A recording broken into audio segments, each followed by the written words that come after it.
Maddie and Steve, they set the stage. From classic bouts to the modern age. Every slam, every story, every legacy comes alive with wrestling pedigree. So tune on in, the spotlight's bright. The ring is ready on this podcast night. It's wrestling pedigree.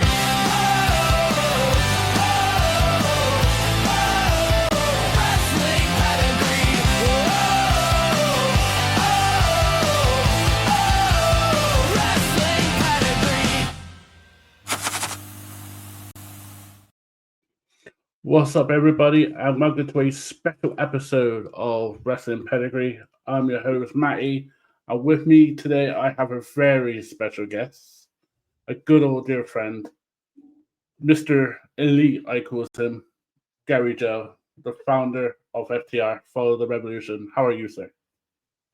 I'm doing pretty good, man. Been quite the running around. Well, quite the run around on my day off, but doing pretty good overall. It's typical Sunday, really. What a week for, a month really for you, AEW. I mean, they had some major shows. I am a fan of AEW, but you guys are killing it, isn't it? You're a brand. You're what do you say? You're sickos. You must be loving life at the moment.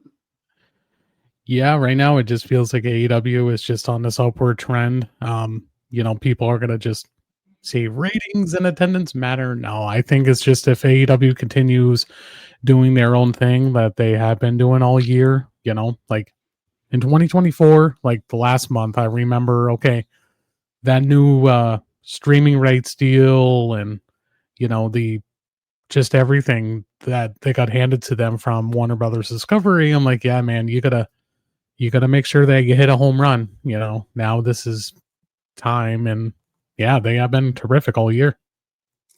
Oh, absolutely. And what's been terrific is your page. Your obviously being friends with you. I've seen you start it in 2020.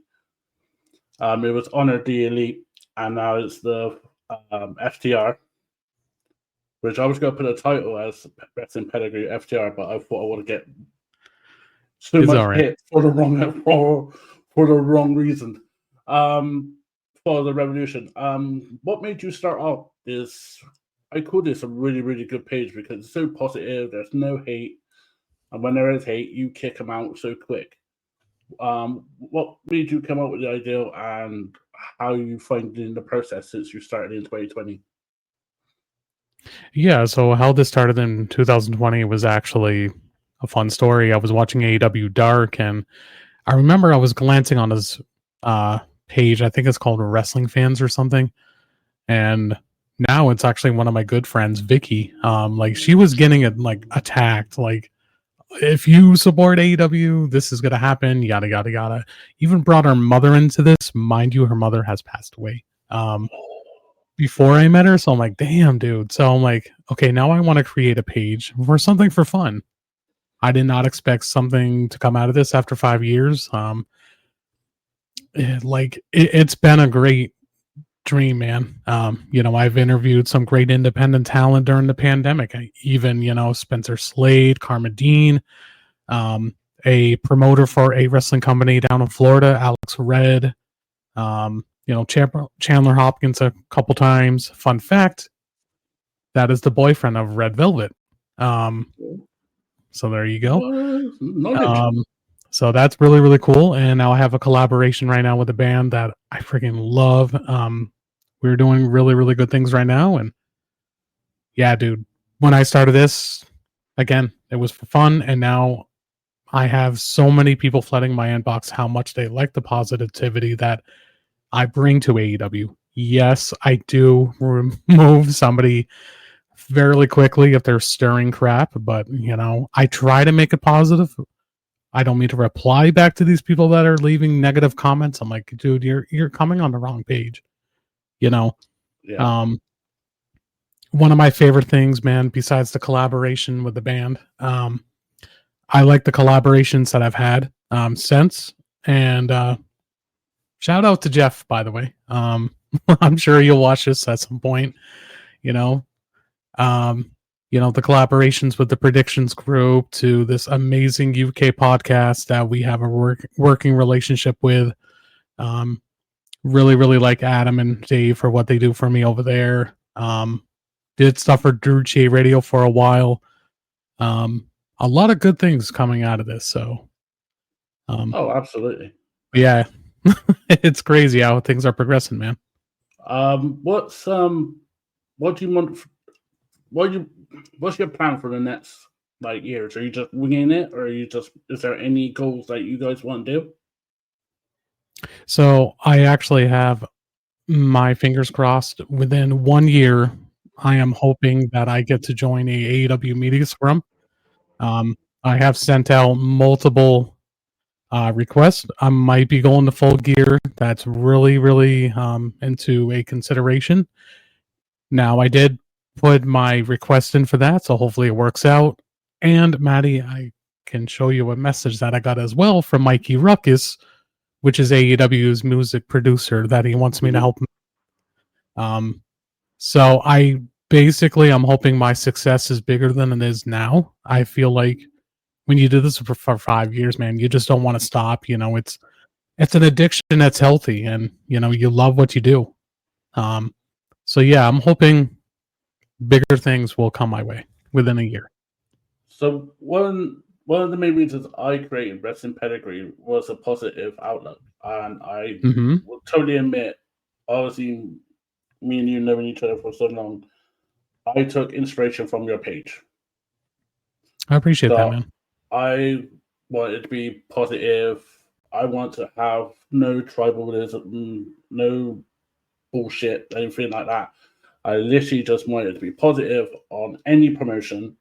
And if you look on my Facebook, we started 2 months ago and we're already hitting 1.5 thousand followers. We are just literally just covering WWE, AEW, TNA, New Japan, any promotion that deserves love, even the indies, because they work as hard as the main rosters and main promotions. So once again, thank you for that inspiration, because of that, this is the most I've done, and I'm getting the love for it. I mean, me and you did a show years ago during the pandemic. Breakdown, and we done what was it? Nothing. I think it was the Vegas one. I think it was a breakdown of a WCW pay-per-view. Oh, is it? I thought it was an AEW, because I remember we were talking about Cody. Yeah, and a little bit of AEW too. Yeah, and I remember you said you won't leave, and then yeah. Well, it's crazy that we had that chat, and then years later we're having this one, and so much happened. Let's quickly talk about your AEW. What do you feel is great about AEW at the moment, or in general? Truth to be told, man, I really love the consistency in the women's division right now. It feels like they have really made that an important piece. We're getting our first ever women's blood and guts match next month. That is so amazing. That is going to be good. It feels like Tony has really learned from previous mistakes with storytelling. The storytelling's there. But the number one thing that I absolutely love the most is really fixing that women's division that really needed to be fixed. He's hiring all the right pieces, I feel, and I'm not talking about acquisitions on the women's roster. I'm talking about producing it.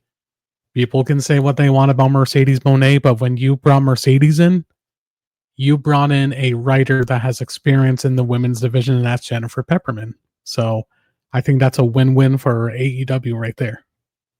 Oh, I totally agree with you on that. And how much being a fan and Monet being here is so easy to give her heat.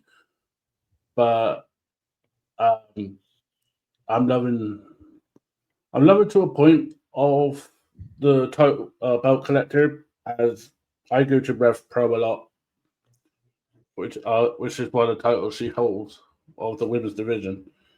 I just find her work at the moment is she knows her strengths, and she's working on those strengths really, really well. And Tony's doing really well, a really good job doing that. Yeah. Yeah. Who do you think is the real face of AEW as a company? I don't remember who is the face For the men's division, or just Both. the whole Both. company in general? Let's do both. So one of the men's and one of the women. For the men, I'm going to say John Moxley. Moxley, to me, has really stepped in that MVP status that cannot be denied. You know, like the fact that people were like, oh, this guy never shows the title. Oh, this guy is so bland. He's boring. He has no theme song. He has no charisma. Guess what? He's doing exactly what you want from a heel. He's not going to please you. But aside from that, like John, when he, came in 2019, I feel he has been incredibly successful. I think more successful than anybody from the former team, the Shield. That might be a hot take for some, but that's what I feel. But yeah, it's really a neck and neck with him and Swerve. Maybe I'm being biased because Swerve has shared my stuff on Instagram. Thank you, Swerve. The women, I gotta say, it has to be hands down Toni Storm. It's always a timeless classic, right? When you get Toni Storm on there. She's just doing everything that you want in the women's division. You give it personality, you give it an emphasis, you give it something very excited for. So I would absolutely have to say Toni Storm. When fans, like some fans, give heat on John for not showing the title, they do know it's storyline, and it's not actually like proper, like he hates the title. It's literally storyline, and I do think some of the I'm not one of them, but the WWE tribal people just use anything against AEW at the moment, and it's this is storylines. You forget that there's actually a thing called storylines in wrestling, and that's exactly it. MTV Real World. I wholeheartedly agree, 110% on that, Maddie. Like, it's no different from people like Cody Rhodes as champion. Although he just, people are like me. I'm like, but you cannot deny Cody's excellence. I think Cody is a really, really good, promising babyface in AEW. Now, if you want to talk about heels, I mean, I think, truthfully, I love Drew McIntyre as a heel. I think he's been terrific. Like tweeting in the ring, that was hilarious. Bored at work, yeah. So, which AEW debut gave you the most chills? Or as The Rock does it? Ooh, man, there's so many. Honestly, though, I always think about this one to this very day. Bryan Danielson at All Out 2021, like that place exploded. Everything was just so hyped for that. And you can really feel it at home. It was like the Sting moment too, right? Like, what? Like, no way, dude. That's one thing AEW does really well. They keep their debuts so under wraps, without the dirt sheets trying to F it all up. But I mean, a lot of the dirt sheets wasn't mess up your show a lot. Yeah, they do, and so. But massive shout out to that dude who was driving the car. You ever see? I can't remember his name, but he's driving the car and it's empty. And then the next picture, he has the surprise guest. Oh no, I haven't seen that. Oh yeah, I'll find out and I'll send it to you. But he's brilliant. So he's the driver that comes in and he takes a selfie. There's no one there, and then when the surprise happens, he releases it in their picture, and it's the surprise. So it's been like Saraya, Monet, everyone else. Oh, yeah, the chauffeur guy. Yeah, okay. Yeah, that guy. Okay. When he tweets something that day, yeah, you're kind of getting the gist, like, oh, somebody's going to debut. Oh, okay. Yeah. I mean, what's so great is we don't know who. Exactly. Who has the most potential but not used right at the moment? Like, they got bags of talent, but their storylines or their gimmick or their tag team or they're in the Don Callis family, which is a bunch of fucking old ones. Who has that potential that you think needs a good kick up the arse or a new direction? The one that could really use a little bit of momentum, although he's been in some crazy good matches for a while. I'm hoping Konosuke Takeshita, like, move away from the Don Callis family. You've got all that chance to be a promising single star. Thankfully, they're teasing that a lot lately. So I'm hoping Takeshita, but he's always in a promising role. But if you're talking about like somebody that's underrated, that deserves that oomph, man, I'm going to start off with the women's division first. I'm going to say this one for me needs to be Anna Jay. She is one of the originals.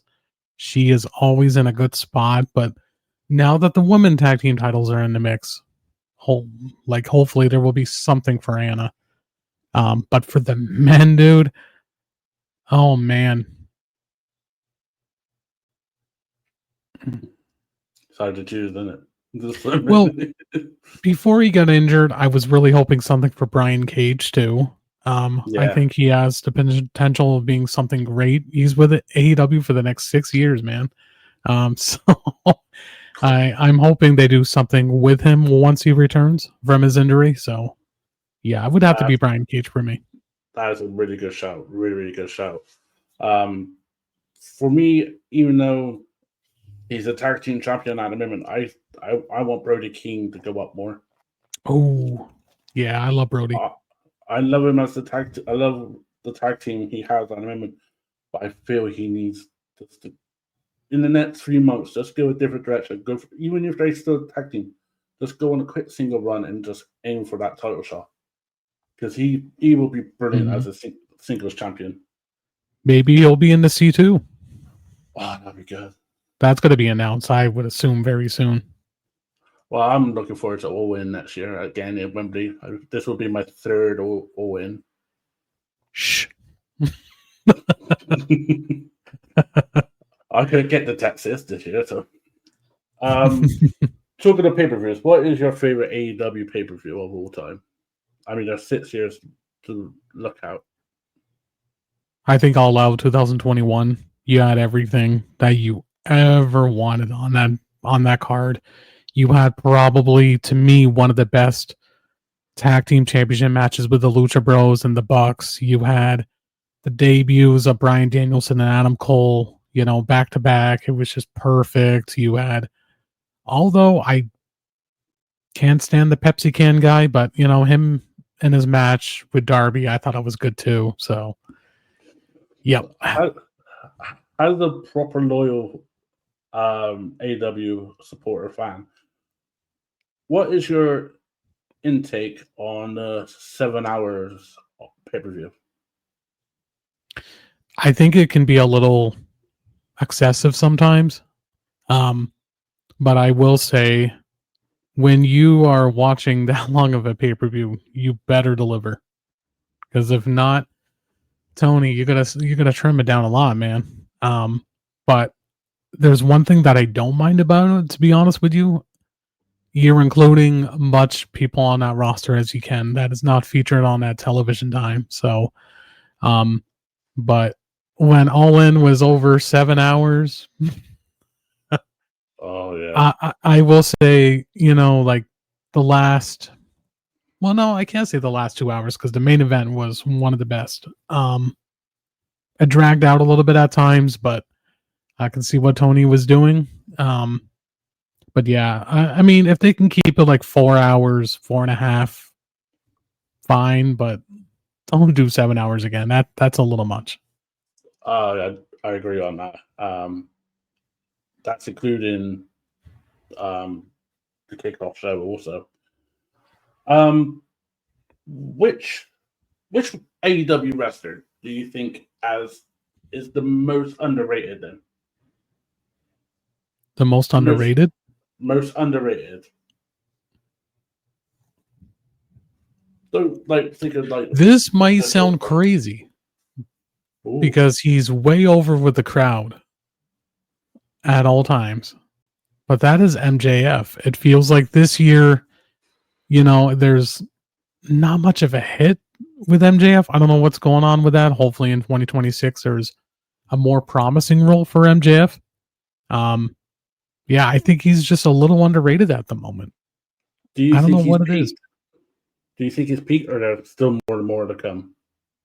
Oh, I think there's more to come. I think he still has his contract, I believe.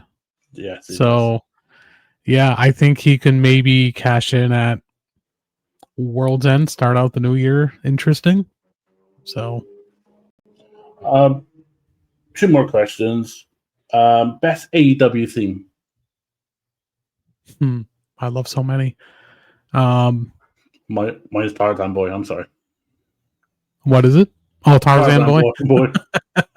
That one is catchy, man. I'm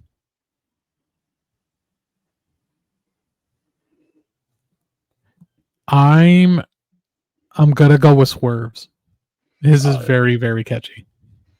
It's just a dance for me. I mean, when we done the watch parties in the UK for AEW, and that song comes on, the whole crowd, like the whole people in the nightclub or the pub or in the bar, are literally just doing Swerve. It's phenomenal. Before you go, what is advice for like the regular, or just like the normal wrestling fans that enjoy wrestling and they like AEW, they like WWE, they like TNA, they like New Japan? What is advice to them that they see bullshit online, like the tribalness, and what is your advice of just being positive? Like, how would you go about it? Yeah, so that's a good question, man. So a lot of people ask me, like, how do you remain so calm with over 52,000 followers, just people coming at you, gunning at you? I think you just got to remember, you know what? Wrestling's great right now. We can enjoy what we like. We have all different flavors. If you want to watch a Monday Night Raw for, the entertainment with promos, or, some certain things, if you're going to see a crazy maneuver for Penta, go ahead, man. That's your flavor. I'd like that for you. If you want to watch AEW, or if you don't even watch AEW, try to give AEW a chance, or once TNA, I'm hoping they get that TV rights deal, give TNA a chance again. We are certainly in a period that I really love wrestling, but when people are always commenting on my threads, bringing up something that's not even remotely close about AEW, I'm like, why are we doing this again? Like, stop. Like, I want to enjoy WWE again, but I have no interest because I think it's just, it's not really sticking out for me. But that doesn't mean I'm going to tell this person, well, you shouldn't be watching Raw or SmackDown because, your life depends on it. No, you want to watch it? Cool. But at the end of the day, we are wrestling fans. I call them tribalist warriors as of late, because man, it's really, really bad. Like, I kid you not, like, I can post something, let's say AEW breaking that record, right, at the O2 Arena with Forbidden Door, 18,888. Next thing you know, here comes somebody in the comments, oh, well, weekly television, they're horrible. Okay, but like, why are we focused on a chair? Why are we focused on a number? Why are we focused on metric and optics? I want us to embrace for what we have. Like, I love the fact that you brought up New Japan Pro Wrestling, man. I really enjoy what they do. And I think that's one thing that I really love about AEW, because it made me realize, wow, I want to know who, let's say, Alex Windsor, before she got signed to AEW. I was like, I mean, I know she's engaged to Will, but I'm like, I want to know a little bit more about Stardom, right? And thankfully, I have the New Japan World app, so I'm like, okay. And I'm like, wow, these women kick ass. And it's like Eve Wrestling as well. Yes. They're a wrestling promotion. I'm sure you know where that is, Maddie, in the UK. And those women, yeah, beautiful wrestling, man, all around. And, you know, I always say people can enjoy wrestling, but you need to really take 10 steps backwards. Don't go 10 steps forwards and just slandering a promotion that you just don't care about. Like, people always slander, AEW because they feel, oh, well, that's the right thing to do. But you are attending to your brain stems and saying, well, I know I'm right. But it feels like they promote AEW with pure hatred more than the company they watch unconditionally more than any other promotion, and I'm not saying AEW fans are not perfect either, because they're not. No wrestling fan is perfect. I'm not perfect, man. Yeah, none of but are. People deserve the cultures where, like, I'm glad that I can go to a page and go to a positive light. Like, I have shared, shout outs to pages that people are like, oh, well, I don't know who this page is. I would like to give them a follow.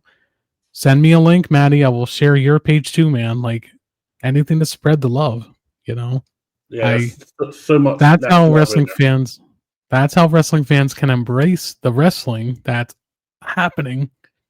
But don't sit behind your phone, sit behind your keyboard and just be like, X, Y, and Z reasons. Yeah, fuck you. It's weird, man. I mean, I get death threats, like all kinds of weird shit. But it is what it is. It just comes to a point where this is never gonna stop, and that's very unfortunate. Like, that's why when you see wrestlers like I think it was most recently today, Andrade, he was just shitting all over Dave Meltzer for false information. We are just wrestling fans. Let us be wrestling fans. Let us watch the wrestling and stop being a tribalist goon.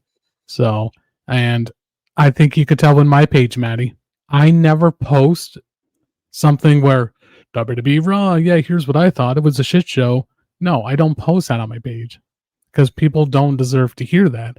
The only time that I'm going to retort it back is if somebody's leaving in the comments about stupidity and, but it is what it is, man. But, we can keep talking a little bit, Maddie, if you want to, if you do have more questions.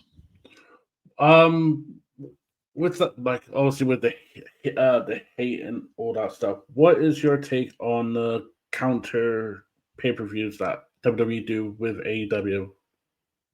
Am I allowed to swear on here? Yes, it's my. Okay. Hey, you know me. I swear a lot. Trust me. Yes. 4 words. Absolutely fucking hate it. I just, again, man, that you were just bringing up tribalism. That's what stirs the tribalism. Good example. The people that were getting all bent out of shape over a C letter grade from a writer from ESPN. I'm like, why are we that pissed off for? It was just, but that's what happens when it comes to counter programming, because there's going to be insights, right? I did not watch WrestlePalooza. I did watch the highlights, and I'm like, okay, well, I'm glad I didn't miss much. But the point what I'm trying to say is, more you do the counter programming, more wrestling fans are just going to fuel pure hatred on this company and that company. That's one thing that bothers me about WWE a little bit with the counter programming. They're trying to make it seem like, oh, we're the only company that exists. Wrestling fans are not stupid. You're smart. Jeff is smart. This person, that person, that's a wrestling fan. We remember things. That's for damn sure. So yeah, the counter programming, I'm glad it's not happening rest of the year. Knock on wood. But yeah, it's horrible, man. I mean, I get it, back in the 90s, but you did not see a WWF pay-per-view at the time going up against a WCW pay-per-view. That never happened. And this is the problem that I have with TKO, and people can say this if they don't want to admit it, but Triple H does have some of that input as well. So Triple H and Nick Khan and the entire TKO brand, move, go away. You're like a fly that's just swatting around me. Like, get away from me. I can understand what you mean by that. I definitely understand what you mean by that. Yeah. I mean, obviously the prices are going up as tickets, but I didn't mind it when it was Owen. No, yeah, Texas Owen. And I didn't mind some of it because you guys AEW starts at 3 p.m. Eastern, Mm-hmm. and then so that's 8 o'clock in the evening for me, and I could watch 4 hours of AEW, and then on my phone while I'm watching AEW on telly on my phone, I got Netflix, so I can watch that. So it does. It's kind of just gonna get more devices to watch wrestling.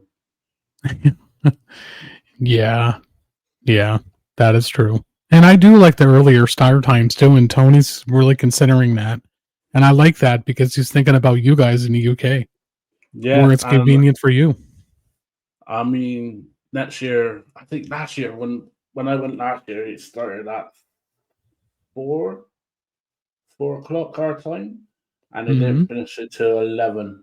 I didn't get back into my hotel until after midnight. But yeah, it was about 11. And the London transport is not the best after 10. What is your opinion on Andrade coming back?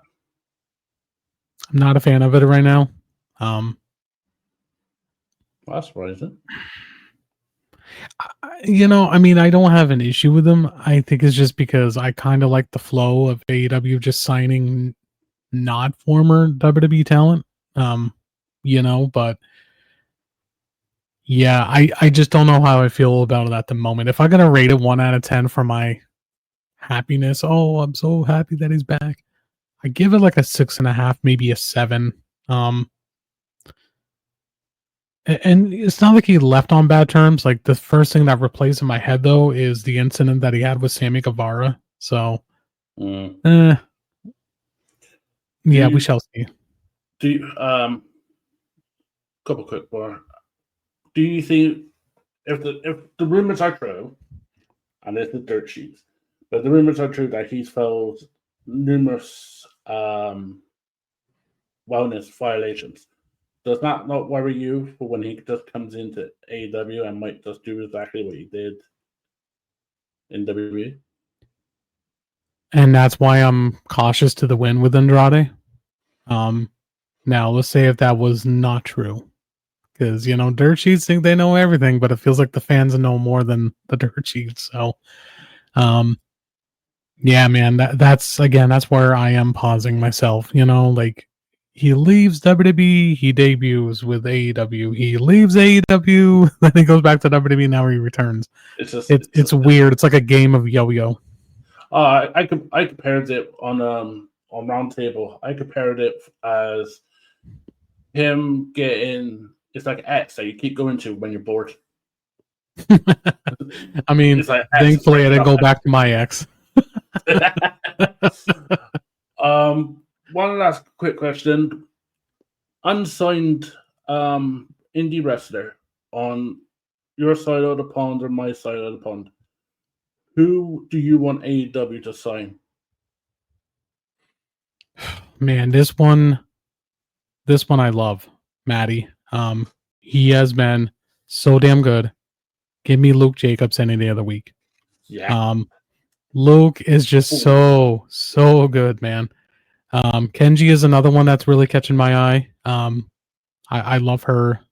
But yeah, Luke Jacobs right on that list for me. He did turn down WWE's tryout offer, and I'm glad in a way. He's one of the best from Progress, so yeah, that would have to be Kenji and Luke Jacobs. Those two, I'm a massive fan of Progress. I love these two. They've been so phenomenal this 2025 and 2024 with Jacobs, but he'll be a great fit in AEW, definitely. And then another one I would love to see him in AEW is Tape. I bet I know who you're going to say without saying it. Who's a Michael Oku. yes. Because I would not mind seeing some Irish beauty there and all. But there's so much independent at the moment that you, especially on this side of the pond, where it'll be a perfect fit, like Alex Windsor, like obviously Ospreay, like Ospreay, like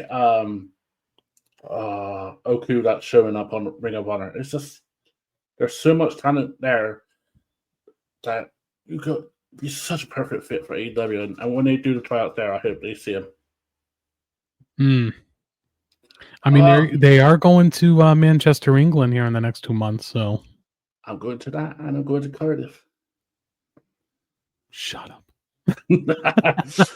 on that wonderful note, I'm going to let you go. Thank you so much for joining us on this special episode.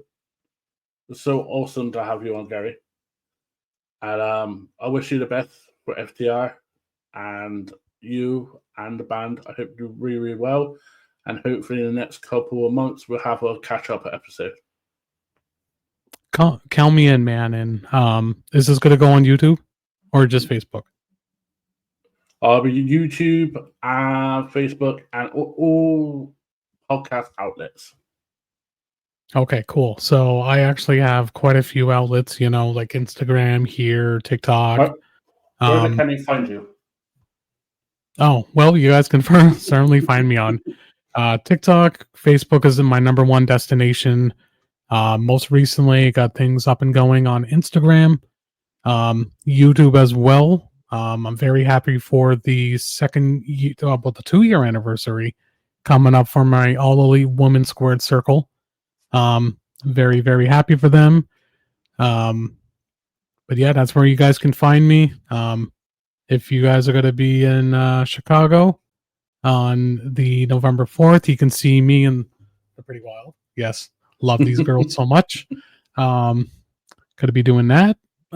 There's also something that is being discussed with me and Mikey Ruckus. Very, very cool times for me, but I'm just going with the flow, winging it, and having a good time. So, Maddie, dude, it feels good to talk to you again. It feels like I didn't want to lose my friends after, leaving predictions, but, it just been so busy. And that's why when you asked me to join this on Sunday, I'm like, dude, that's the only day of the week that I don't work. That's perfect. So this was awesome, man. Thank you. It was a pleasure having you, bud. And yeah, definitely doing our catch up soon. Sounds good, Maddie. All right. Thank you guys for listening and watching in. And we'll be back tomorrow with the Ross Report. And Wrestling Pedigree will be back next weekend where we look at WCW Nitro 95 to 96. So have a good night and enjoy wrestling.